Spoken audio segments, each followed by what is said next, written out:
नमस्कार दोस्तों, मैं हूँ राज सिकारी। आज तारीख है मार्च 2 2024।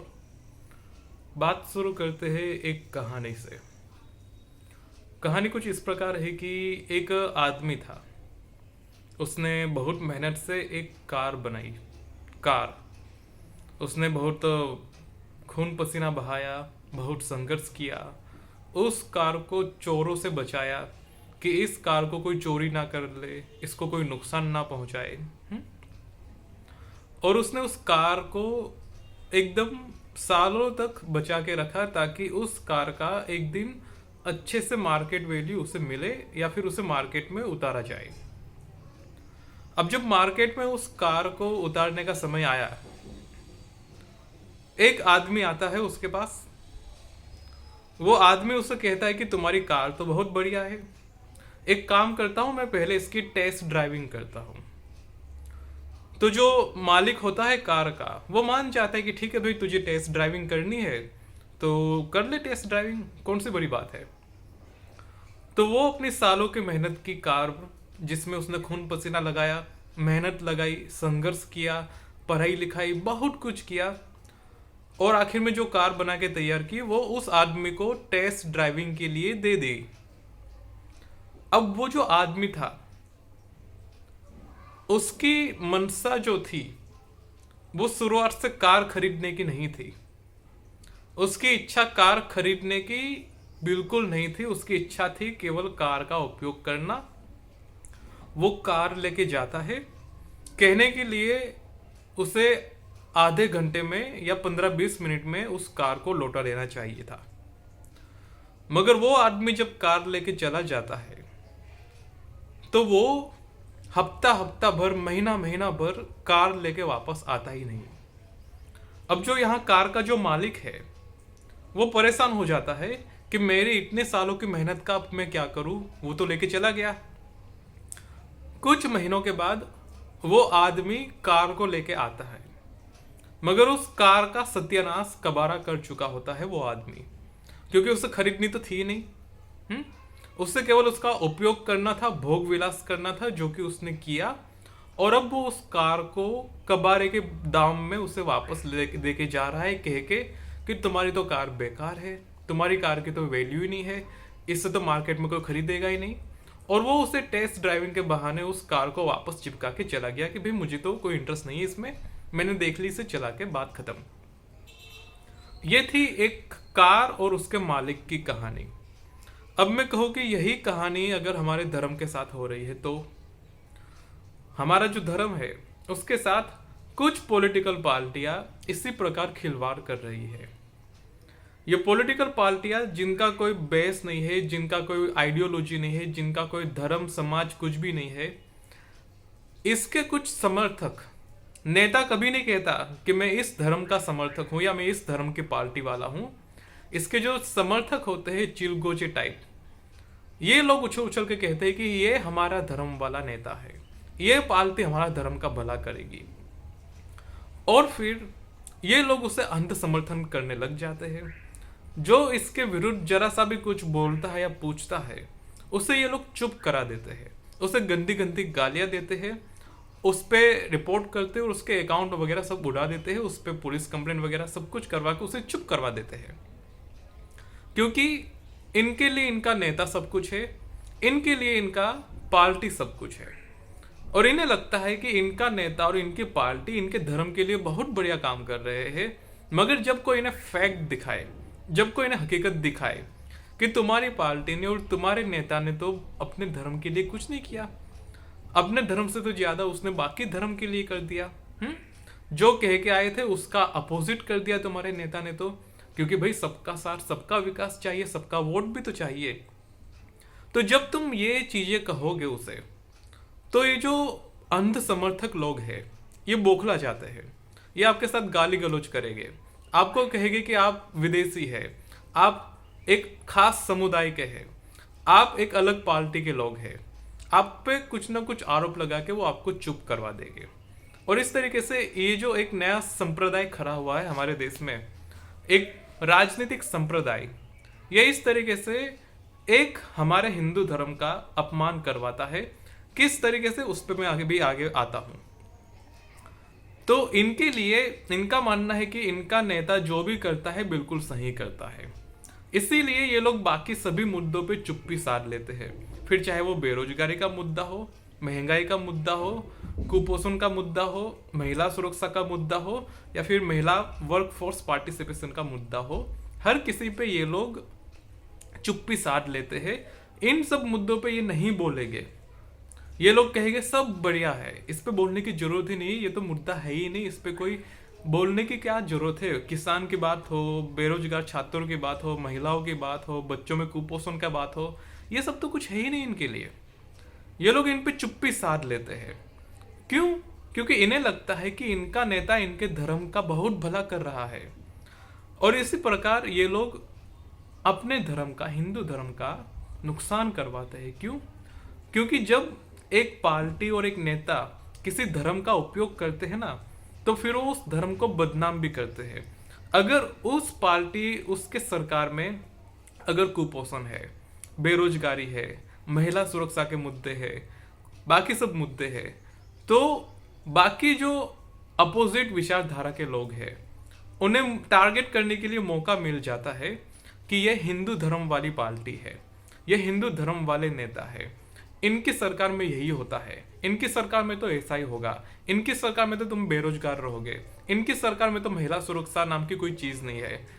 मतलब कि जितने भी सारे मुद्दे हो गए जिस पे ये नेता लोग काम नहीं करेंगे या दोगलापन दिखाएंगे, उन सभी मुद्दों को ये लोग हिंदू धर्म से जोड़ देंगे। जो अपोजिट विचारधारा के लोग हैं उनकी बात कर रहा हूं मैं। तो ये जो अपोजिट विचारधारा के लोग हैं, इन्हें मौका मिल जाता है कि महिला सुरक्षा इस पार्टी के विचारधारा में नहीं है, महंगाई इसके विचारधारा में नहीं है, बेरोजगारी इसकी विचारधारा में नहीं है।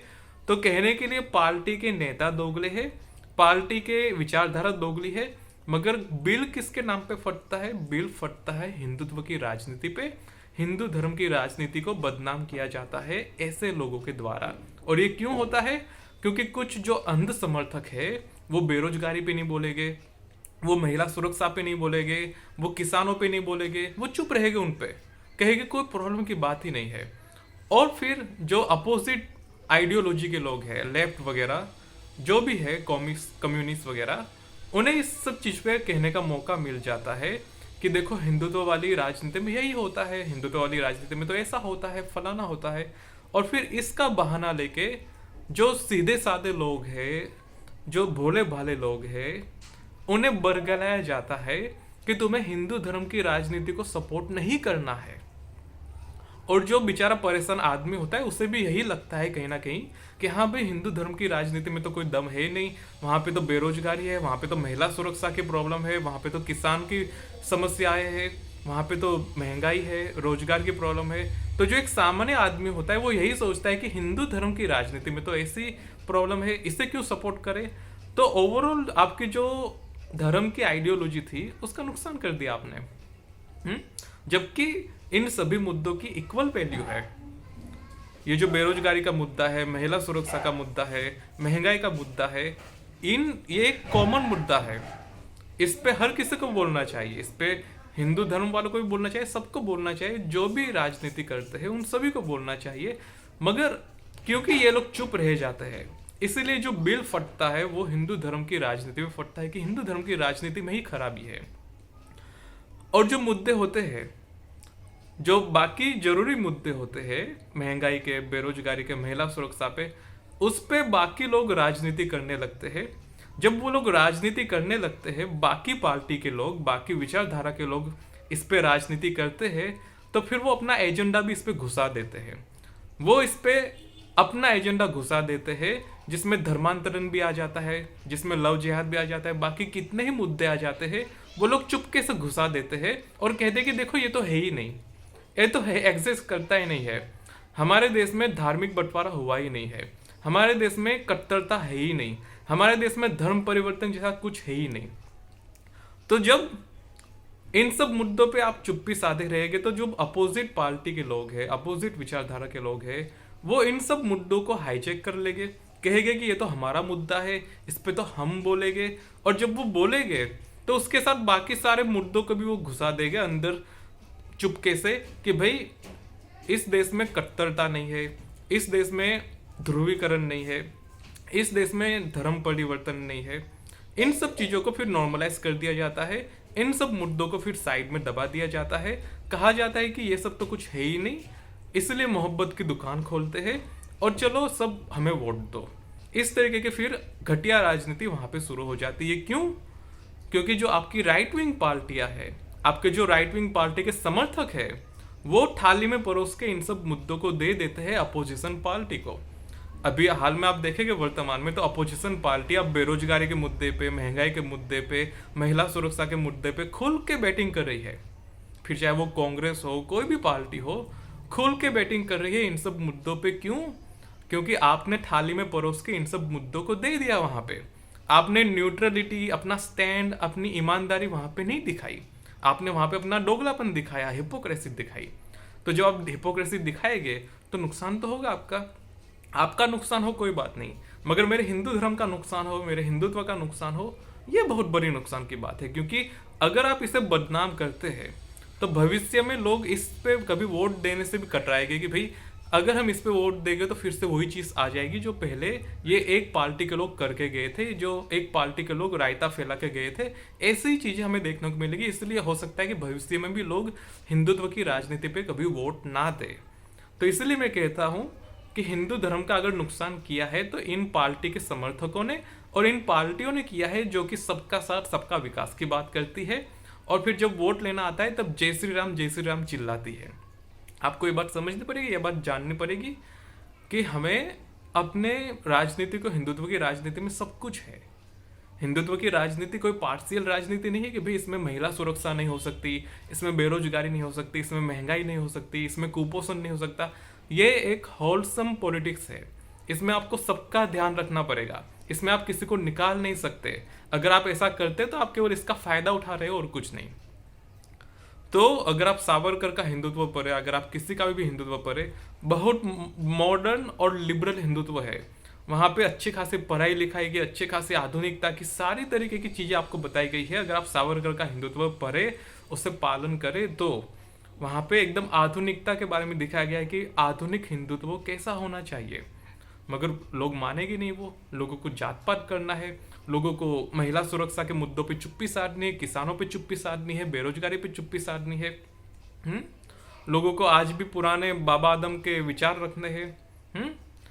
तो अगर आप ऐसी सोच रखते हैं तो आपको बहुत सारी बधाई हो, क्योंकि आप अपना ही नुकसान करवा रहे हैं इस तरीके से। और अगर कोई सच्चा हिंदू देख भी रहा है तो उसे मैं बताना चाहूँगा कि हिंदुत्व की राजनीति को बदनाम किया जा रहा है इस तरीके की हिपोक्रेसी दिखा के कि भाई आप महिलाओं के मुद्दों पे चुप है, आप बेरोजगारी पे चुप है, आप महंगाई पे चुप है। ऐसा करके हिंदुत्व की राजनीति पे ही नुकसान हो रहा है। तो अगर आप हिंदुत्व की राजनीति का भला चाहते हैं तो आपको इन सभी मुद्दों पे बोलना पड़ेगा, तभी आपकी राजनीति पे लोग विश्वास करेंगे। तो ये मेरा मैसेज था। इट इज़ मी राज शिकारी साइनिंग ऑफ।